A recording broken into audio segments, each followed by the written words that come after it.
ఈరోజు కూడా లోకములో చూస్తే కడవరి గడి యొక్క ఒక సూచన అదేంటి అనంటే ఎక్యూములేటింగ్ ఆఫ్ ద వెల్త్, సంపదలను సమకూర్చుకునే ఒక పిచ్చిలో మనుషులు బ్రతుకుతూ ఉంటారు.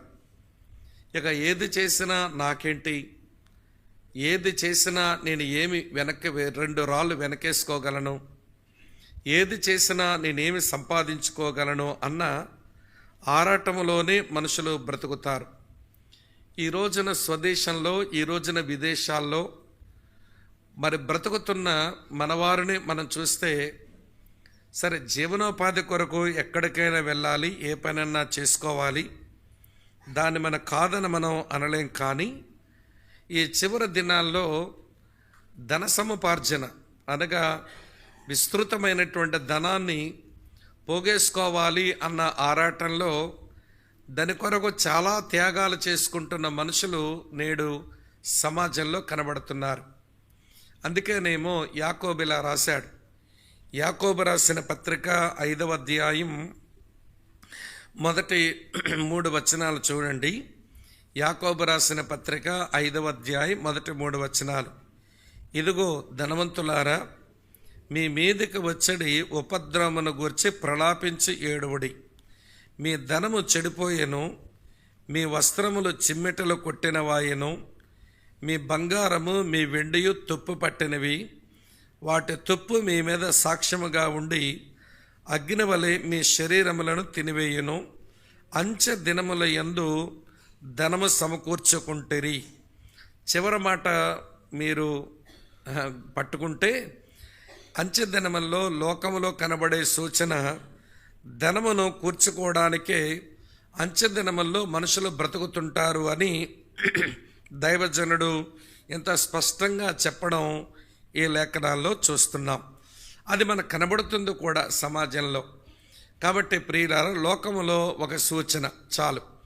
మెట్టుకు ఈ 3 దినాలలో నేను లోకములో కనబడే 5 సూచనలు మీతో చెప్పాను. మరోసారి జ్ఞాపకం చేస్తాను, గుర్తు తెచ్చుకోండి. లోకములో విస్తృతమైన పాపం కనబడుతుంది. కరువులు, భూకంపాలు, ప్రకృతి వైపరీత్యాలు కనబడతాయి. అలాగనే కూలికి పోయే మనుషులకు కొన్ని సమస్యలు ఎదురవుతాయి. విస్తృతమైన ప్రయాణాలు, అత్యధికమైన జ్ఞానం మనుషులు సంపాదించుకుంటారు. 4, 5వది ధన సముపార్జనే ఒక పిచ్చిలాగా మనుషులు బ్రతుకుతుంటారు. 5 ఈ 5 సూచనల వెలుగులో మనం కడవరి గడిలో ఉన్నాము, అంచె దినాల్లో బ్రతుకుతున్నాము అనేది మనం తెలుసుకోవలసిన సంగతులు. అది అట్టి పెట్టండి. తర్వాత సంఘములో సూచనలు.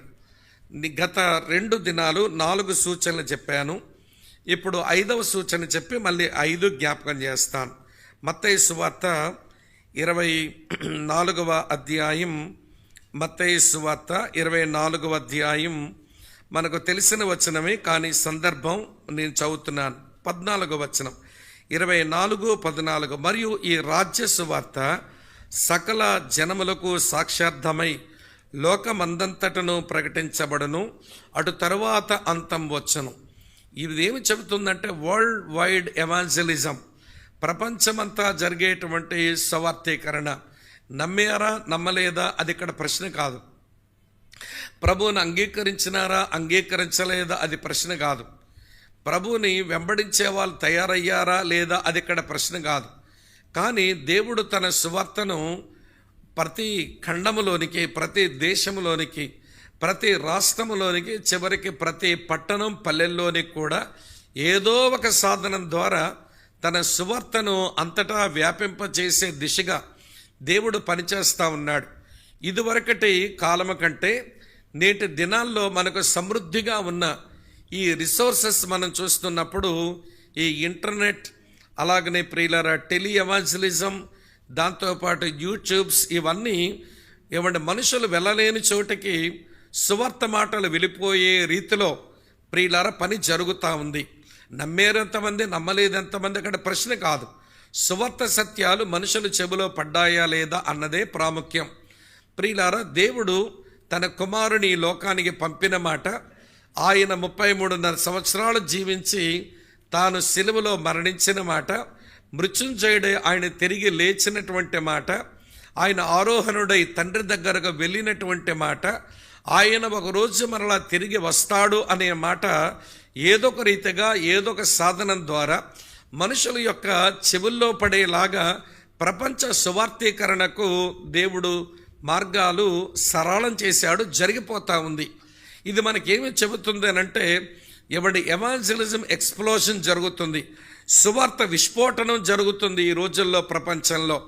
మనం ఒక 30-40 సంవత్సరాల కిందట మన తల్లిదండ్రుల కాలంలో ఇలా జరగలేదు.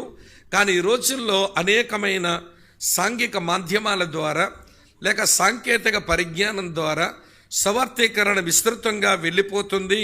అంటే అర్థం ఇది కడవరి గడియ అని మనం తెలుసుకోవలసిన ఆవశ్యకత ఉంది. సరే, ఇప్పటి వరకు నేను సంఘములో సూచనలు 5 మీతో చెప్పాను. మరోసారి వాటిని జ్ఞాపకం చేస్తాను, గుర్తు తెచ్చుకోండి. సంఘములో కడవరి గడియ సూచనలు ఎలా కనబడతాయనంటే, సంఘములో విశ్వాస భ్రష్టులు పెరుగుతుంటారు, సంఘములో భయంకరమైన వేషధారణ కనబడుతుంది, సంఘములో నిలువెచ్చనతనం పెరిగిపోతుంది, సంఘము లోపలున్న వారికి అధికమైన హింస జరుగుతుంది. ఇవి 4. ఈరోజు మనం చెప్పుకున్న దాంతో కలిపితే, ప్రియమిత్రులారా వినండి, ప్రపంచ సువార్తీకరణ సంఘము ద్వారా ఏదో రీతిగా జరిగిపోతూనే ఉంటుంది. ఇది ఏమిటి అంటే, ఇది కడవరి గడియలకు సంఘములో కనబడేటువంటి సూచనలు. ఇది మీ మనసులో పెట్టుకోండి. సరే ప్రియులారా, ఇశ్రాయేలీలలో సూచనలు అది కూడా నేను మీకు చెప్పాను, అది ఒకసారి జ్ఞాపకం చేస్తాను. కానీ ఈరోజు నేను చెప్పబోతున్నది ఏంటనంటే, ఇశ్రాయేల్లో కనబడే ఒక సూచన ఏమిటి అంటే, జకర్యా గ్రంథం 8వ అధ్యాయం 12వ వచనం చూడండి. జకర్యా గ్రంథం 8వ అధ్యాయం 12వ వచనంలో, సమాధాన సూచకమైన ద్రాక్ష చెట్టు ఫలమిచ్చును, భూమి పండును, ఆకాశము నుండి మంచు కురియను, ఈ జనులలో శేషించిన వారికి వీటన్నిటినీ నేను స్వాస్థ్యముగా ఇత్తును, ఇదే సైన్యములకు అధిపతియగు యెహోవా వాక్కు. మీరు పైనుంచి అయితే పూర్వదినములలో అనే మాట దగ్గర నుంచి చదివితే, ఈ అంచె దినముల యందు యెరూషలేము ఇశ్రాయేలీలకు ప్రియులారా సావరెన్ క్యాపిటల్, వారికి ఒక సార్వభౌమిక ముఖ్య పట్టణంగా యెరూషలేము ప్రకటించబడగా, అక్కడ దేవుని కొరకైన శేషం కొంతమంది, వారు యూదులే కానీ యేసునందు విశ్వాసం ఉంచిన వారుగా కొంతమంది మారతారు. వారిని దేవుడు చాలా ఆశ్చర్యరీతిగా వాళ్ళు ఆశీర్వదిస్తాను అన్నాడు. అది ఇప్పుడు జరిగిపోయింది. మీకు ఆ విషయం తెలుసా? 2017 సంవత్సరం డిసెంబర్ 6వ తారీఖున అమెరికా దేశపు అధ్యక్షుడు డొనాల్డ్ ట్రంప్ ఇట్లా అనౌన్స్ చేసినాడు ప్రపంచానికి, ఈ ఇశ్రాయేలీలకు ఇక యెరూషలేమే సావరెన్ క్యాపిటల్ అని అనౌన్స్మెంట్ జరిగిపోయింది. 2017లోనే జరిగిపోయింది. ఆ రోజున ప్రపంచమంతా ఒక్కసారి ఉలిక్కి పడింది. ఇదేంట్రా, యెరూషలేమును వీరు వారి యొక్క ముఖ్య పట్టణంగా, రాజధానిగా అప్పుడే వీరు ప్రకటించేసుకున్నారు అని ఒక్కసారి లేఖనాల వెలుగులో పరిస్థితులను గమనించేవారు, ఇది అంత్యకాలం వచ్చేసింది, కడవర గడియ వచ్చేసిందని ఒక్కసారి ఉలిక్కి పడింది. సరే, ఉలిక్కిపడ్డారు, కొంత లేఖన పరిశోధన చేశారు, కొంతమంది కొన్ని సందేశాలు వినిపించారు.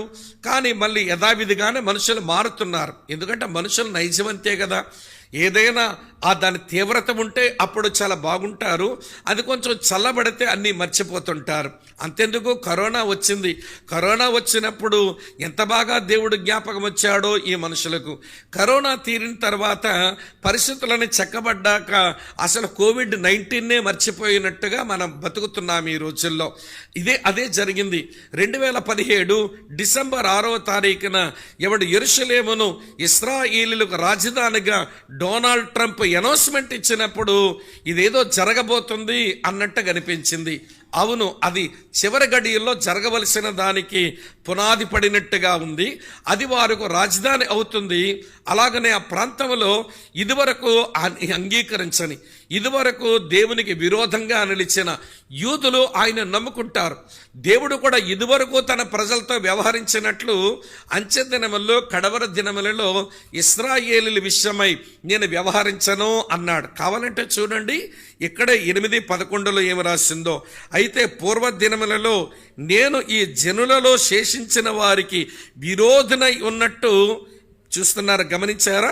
విరోధనై ఉన్నట్టు ఇప్పుడు విరోధిగా ఉండను అంటున్నాడు. ఇదివరకు నేను విరోధిగా ఉంటిని, వారి అవిధేయత, వారి అవిశ్వాసము, వారి విగ్రహారాధన, వారి విశ్వాసఘాతుకత్వము, వారి యొక్క వేషధారణ, ఇవన్నీ నా ప్రజల్లో చూసి నేను వారికి విరోధినై నిలబడ్డా. నేను వారికి విరోధిగా నిలబడ్డా. కానీ ఆ రోజు వచ్చినప్పుడు నా ప్రజలైన ఇశ్రాయేలీలకు యెరూషలేమును రాజధానిగా ప్రకటింపజేస్తే నేను ఆ స్థలమునకు వచ్చి నేను అడుగుపెట్టే రోజు ఒకటి ఉంటుంది. దానికి ముందే నా ప్రజలు కొంతమంది శేషించిన జనులు, నా జనులలో శేషించిన వారు నా యందు విశ్వాసం ఉంచగా నేను వారికి ఇక నేను విరోధనై ఉండను అన్నాడు. దాదాపు ఆ దిశగా యెరూషలేములోను ఆ దిశగా ఇశ్రాయేలీల మధ్య తన కార్యం జరుగుతూనే వస్తూ ఉంది. నేను గత 2 దినాలు నేను 2 చొప్పున ఇశ్రాయేలు సూచనలు మీతో చెప్పాను. మొదటి రోజు చెప్పాను, వారు చెదిరిపోయిన వారు సమకూర్చబడుతుంటారు అని చెప్పాను. 1948లోనే ఆరంభమైపోయింది. వాళ్ళు సమకూర్చబడుతున్నారు. తరువాత వారు వ్యవసాయ రంగాన్ని అభివృద్ధి చేసుకుని వాళ్ళు పండించిన పంటలు ప్రపంచ దేశాలకు ఎక్స్పోర్ట్ చేసి అన్ని దేశాలు వ్యవసాయ రంగంలో అభివృద్ధి చెందిన ఇశ్రాయేలీల వైపే చూడవలసి వస్తుంది, వాళ్ళ దగ్గరే నేర్చుకోవలసి వస్తుంది అనేది కూడా చెప్పాను. తర్వాత నిన్న మరికొన్ని సూచనలు మీతో చెప్పాను. ఇదే ఇశ్రాయేలీలు ఎట్లుంటారు అంటే సాంకేతిక పరిజ్ఞానాన్ని అధికంగా సంపాదించుకొని వారి ప్రపంచంలో గనులుగా వీరు తయారవుతారు. ఈ రోజున గూగుల్, ఈ రోజున ఫేస్బుక్లు, ఈ రోజున వినండి సోషల్ మీడియాలో విస్తృతమైనటువంటి వ్యాపారాల కేంద్రమైన ఇవన్నిటికీ అధినేతలు ఇశ్రాయేల్ నుంచి బయటకు వచ్చిన వాళ్ళే. వాళ్ళు ఆర్థికంగా గనులుగా ఎంచబడినటువంటి వారే. కాబట్టి ప్రియమిత్రులారా వినండి, సాంకేతిక పరిజ్ఞానంతో అభివృద్ధి చెంది నా ప్రజలు కొంతమంది గనులుగా ఉంటారు ఈ ప్రపంచంలో. ఆ పని కూడా జరిగిపోయింది. ఈరోజు నేను 5వ సూచన ఏం చెప్పాను అంటే యెరూషలేమును ముఖ్య రాజధానిగా చేసి శేషించిన ప్రజలు కొంతమంది యేసునందు విశ్వాసం ఉంచిన వారు అవుతారు. ఈ రోజున ఇశ్రాయేలీల్లో కొంతమంది యూదులు మెస్సియాను అంగీకరించి వాళ్ళ ప్రభువును నమ్ముకుని బ్రతుకుతూ ఉండడం భలే ఆశ్చర్యకరమైన విషయంగా అనిపిస్తూ ఉంటుంది. ఇవన్నీ ఎందుకు చెప్పాను అంటే కడవరి గడియ అనుకోవడం కాదు. కడవరి గడియలు సూచనలు ప్రభువు చెప్పినాడు. ఆ సూచనలు చదువుకుంటూ ఆ సూచనలు ధ్యానిస్తూ మనం అంచె దినముల్లో బ్రతుకుతున్నాము, కడవరి గడియల్లో బ్రతుకుతున్నాము. క్రీస్తు విరోధులు ఇప్పటికే బయలుదేరిపోయినారు కనుక మనం మరికొంచెం మెలకువతో ఈ లోకంలో బ్రతకవలసి ఉంది అని మీరు అర్థం చేసుకుంటే కడవరి గడియ క్రైస్తవ అనుభవాలు అనే శీర్షికలో మీరు ఈ నవంబర్ నెలంతా ఈ 30 దినాల బైబిల్ తరగతులు కలిగి ఉంటుంది. నా వంతుగా కడవరి గడియ ఏమండి జయ జీవితం అనే శీర్షిక కింద నేను 2 వర్తమానాలు మీతో చెప్పాను. మొదటి రోజు నా సందేశంలో చెప్పాను యేసుక్రీస్తు మూలముగా జయం. అమ్మా వింటున్నారు కదూ? అది నిన్న మీతో చెప్పినటువంటి విషయం. కనుక యేసుక్రీస్తు మూలముగా జయం ఎలాగ సంప్రాప్తమవుతుందో నేను చెప్పాను. తర్వాత నిన్నటి రోజున జయమ పొందడానికి యేసుక్రీస్తుతో కలిసి పోరాటాన్ని చెప్పాను. యేసుక్రీస్తుతో కలిసి చేయవలసిన పోరాటాన్ని చెప్పాను. ఈ పోరాటంలో కూడా చాలా అనుభవాలు మనం నేర్చుకుంటూ వచ్చాము.